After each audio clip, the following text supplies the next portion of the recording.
Bevallom őszintén, én 2 héttel ezelőtt még abban a naív tévhitben ringattam magam, hogy itt majd a választások után lehet egy kicsit szusszangatni, meg pihengetni, de hát úgy tűnik, hogy nálam nagyobbat már csak a fideszes közvéleménykutatók tévedtek. Mondjuk cserében nálam nem igazán volt tétje. Konkrétan az elmúlt másfél évben csak kapkodtam a fejem. Volt a helyzet, hogyha 2 percig nem figyeltél, akkor konkrétan lemaradtál valamiről. Úgyhogy most megpróbálom itt az elmúlt 1 hét eseményeit összefoglalni a teljességigénye nélkül. Kezdjük a jó hírrel. Úgy néz ki, hogy az alakuló új parlamentben 15-ről 25%-ra nőtt a női képviselők aránya, ami bár még mindig egy kicsit el van maradva az Európai Uniós átlagtól, de mindenképpen a változás és a fejlődés jele, úgyhogy üdvözlendő. Csak úgy összehasonlításképpen 1 hónappal ezelőtt még a Fidesz-KDNP koalíciónak összesen 20 darab női képviselője volt a parlamentben, míg a Tisza egyből 44 női képviselővel indít, ami le a kalappal. Hova tovább, az alakuló kormány Forsthoffer Ágnest jelölte házelnöknek, Bújdos Vandrát pedig frakcióvezetőnek. És hát azt kell mondanom, hogy a 2 hölgy már most jobban teljesít, mint elődeik, mondjuk tény is való, hogy nem volt túl magasan a léc. Elég csak megnézni Kövér elvtársnak a napokban a méltán hírhedt Bayer Show-ban elkövetett álmokfutását, ahol volt minden, tényleg minden. Ádámtól és Évától kezdve mindenki hibás volt és mindenki hülye volt, csak épp a Fidesz nem. Mindez pedig megkoronázta Bayer Zsolt azzal, hogy míg a fideszesek az elmúlt időszakban konkrétan telesírták az internetet azzal, hogy azok a tisztások, akik fideszes képviselő jelöltek plakátjait rongálták, meg olyan módon, hogy mondjuk összefirkálták, vagy letakarták, azok gyűlöletet keltenek, és ez egyenesen elfogadhatatlan. Na ez a Bayer Zsolti most élő adásban Magyar Péter arcképét darálta le. Az vélt elkölcsi felsőbbrendűség jegyében, ugye?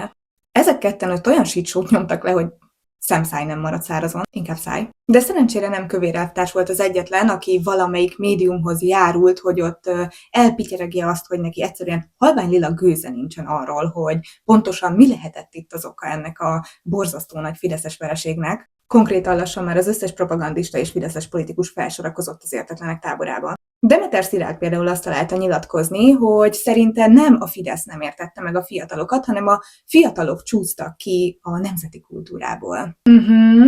Hát van egy rossz hírem, Szilárd, de ti nem értettétek meg a fiatalokat egyrészt, másrészt pedig, ha már úgy a bukásotok okát keresitek, akkor előfordulhat, hogy pontosan ott kéne keresni abban a narratívában, amit most is fenntartatok, miszerint önkényesen kisajátítjátok a nemzeti oldalt és a nemzeti kultúrát, és ebből kirekesztetek 3,5 millió magyar embert. Talán ez a már sokszor felhozott kirekesztés, megosztás és gyűlöletkeltés az, ami kiverte az embereknél a biztosítékot. De csak tippelek. Volt itt konkrétan egyébként minden, volt hibás a sátántól kezdve az indiai istenségeken át, Bayer Zsoltig mindenki, mondjuk Bayer Zsolt legalább, tényleg. Csak éppen a Fidesz nem, mert hát ugye ők soha semmiért nem hibásak, és soha semmit nem csináltak még rosszul. És konkrétan most az összes propagandista és fideszes politikus teljesen értetlenül áll a kamerák előtt, hogy hát ők egyszerűen föltartják a kezüket, nem értik. Nem tudják, mi lehetett a probléma. Hát amondó vagyok, hogy lehet, hogy pont ez a probléma. Én azt gondolom, hogy bizton állíthatom, hogy az elmúlt években nagyon sokan és nagyon hangosan, nagyon sokszor mondtuk el, hogy mi a baj. Nektek meg most van képetek kamerák elé állni, és azt mondani, hogy nektek fogalmatok sem volt erről, és még most sincs. Még mindig nem tudjátok. Hát előfordulhat, hogy az embereknek pont abból lett elege, hogy a magyar kormány 3,5 millió magyar ember akaratát és vágyait és problémáit hagyta figyelmen kívül. Csak úgy a mihez tartás véget az nemzetünk egyharmada. A bukásotok egyik oka talán az lehet, hogy méltatlanná váltatok ennek a 3,5 millió magyar embernek a képviseletére, ugyanis lényegében figyelmen kívül hagytátok a létezésüket és a problémáikat. De Orbán Viktor elfáradt a Patriótába, ahol megfejtette, hogy az lehetett a probléma, hogy nem épült meg Paks 2 időben.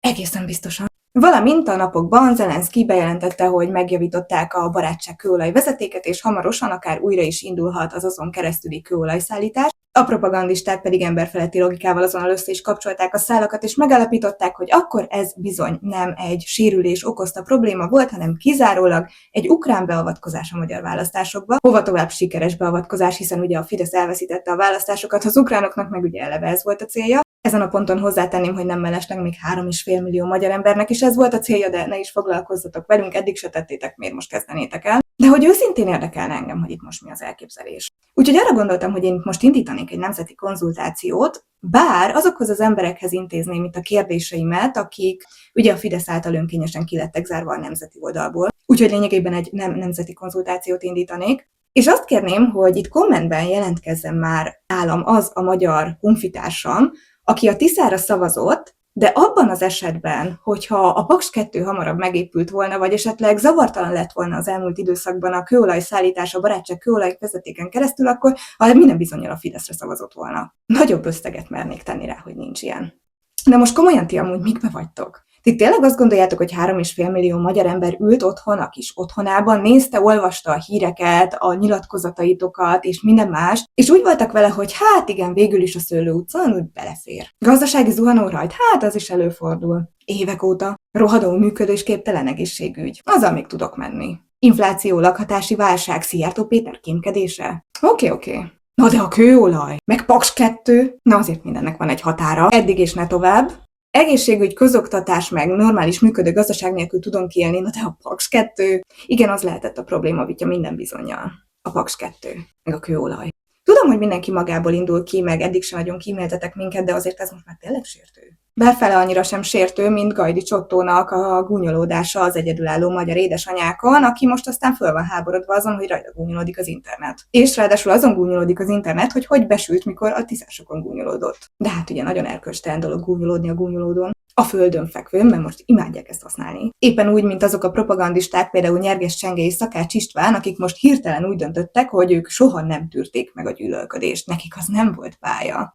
A gyűlölködés annak a Szakács Istvánnak nem volt soha pálya, aki azt mondta Karsai Dánielnek, aki éppen haldoklott, hogy ne nyekeregjen, hanem vegyen be egy marékaltatót. És annak a Nyerges Csengének, akinek egy külön pappája volt TikTokon arról, hogy ti szar. Na ők azok, akik soha nem tűrték meg a gyűlölködést. És most azt várják, miután szétszilálták ezt a nemzetet, hogy nyújtsunk nekik kezet. És ne rúgjunk a földön fekvőbe. Milyen önérzetessé váltunk mostanság. Hát nem kellett volna a földre feküdni, és akkor most nem tartanánk itt. Budai Gyula pedig számon kérte a Tisza kormányt, hogy miért nem lett még csökkentve az áfa. Jó, mondjuk Budai Gyulától nem is vártunk többet. Gönci Gábor és Marsi Anikó bejelentették, hogy pihenni mennek. Biztos nagyon elfáradtak a hazutazásban. De nagyon helyes, támogatom, még föl is tudunk ajánlani hozzá ilyen mecsi-mecsi pizsomákat, csíkos vagy stílszerűen narancsárga színben. Csak hogy lássátok, kivel van dolgotok. Az összes propagandista és fideszes politikus most éppen arról beszél, azon kívül, hogy nem értik, hogy ez hogy történhetett meg, ugye, hogy ők majd most megújulnak, erőre kapnak, föltámadnak, mint a főnix madár. Az a helyzet, hogy nem.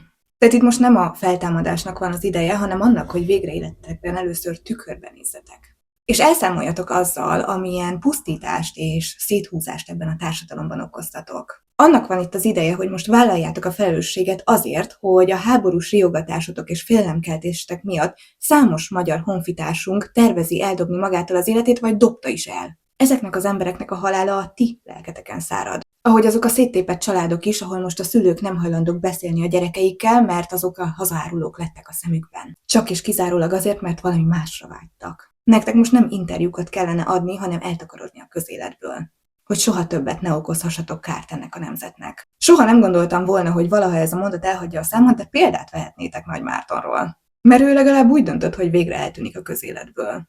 Mondjuk tény és való, hogy Nagy Márton eddig is nagyon értett dolgok eltüntetéséhez.